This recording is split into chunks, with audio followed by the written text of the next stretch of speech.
Warren was as fit as a fiddle. He doesn't drink alcohol, not even coffee. But while out running, he collapsed. Doctors say he shouldn't have survived. But now he's back doing what he loves. At first, the doctors told me that it would be the end of my running career. I knew that wasn't going to happen. At 64, runner and triathlete, Warren Williams won't let his heart condition stop him. At the age of 49, I had a regular checkup with my doctor and he found that I was in a cardiac arrhythmia.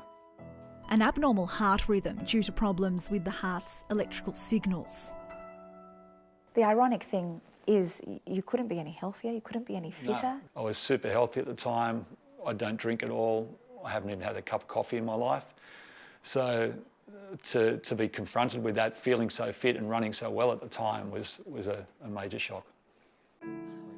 The athlete was rushed to a cardiologist to begin medication, but the drugs were unsuccessful. They put a cardiac pacemaker in and I went on racing and competing and doing all the things I did before without any issues. 10 years later, Warren suffered a cardiac arrest while doing what he loves. Blacked out, collapsed, went to ground.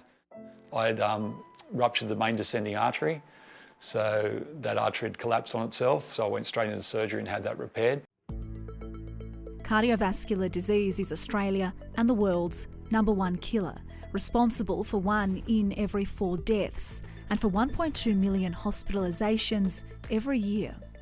What we're finding is that heart disease is impacting people that we're not expecting, and so it's really important we do more research in those particular groups so that we can understand cardiovascular disease better, we can detect it earlier, and then we can treat it, and then we can prevent tragic events like heart attacks or a cardiac arrest or even a stroke. Professor Julie McMullen is from the Heart Research Institute, which has launched a new consumer program in the hope patients' experiences will help shape the direction of research. The other thing we're learning is that not everybody experiences these diseases in the same way. So somebody might have atrial fibrillation and have palpitations. Somebody might have atrial fibrillation and not even know they have it unless they go to their doctor and then it's picked up.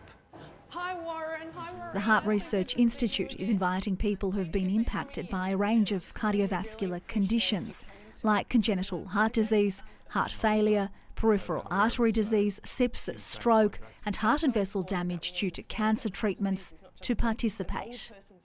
So it's really important we understand their needs and then we can develop things in the research lab which best improve their quality of life. Jewellery designer Marina Antonou is on board. At 23 years old, she was diagnosed with multiple pulmonary embolism. One night I was at a wedding and I was Greek dancing, being at a Greek wedding, and I really struggled to do something that, was very simple usually.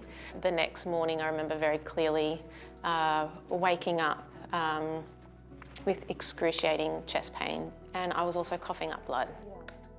Doctor sent Marina for an urgent CT scan.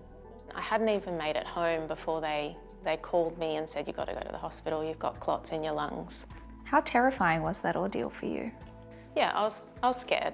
I didn't know when I'd be getting out of hospital, and what they found after doing some testing was that I am actually a carrier of a few genetic blood clotting disorders, I guess.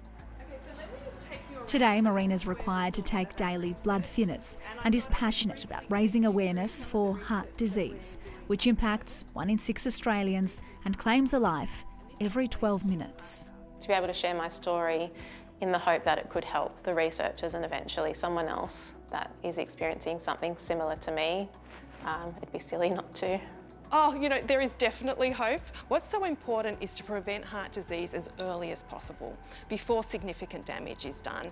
And so with all our new tests and treatments, we really have the hope of really reducing the rate of cardiovascular disease in Australia. You need to have that hope. If you want to know how you can get involved with the research, the details are on our website.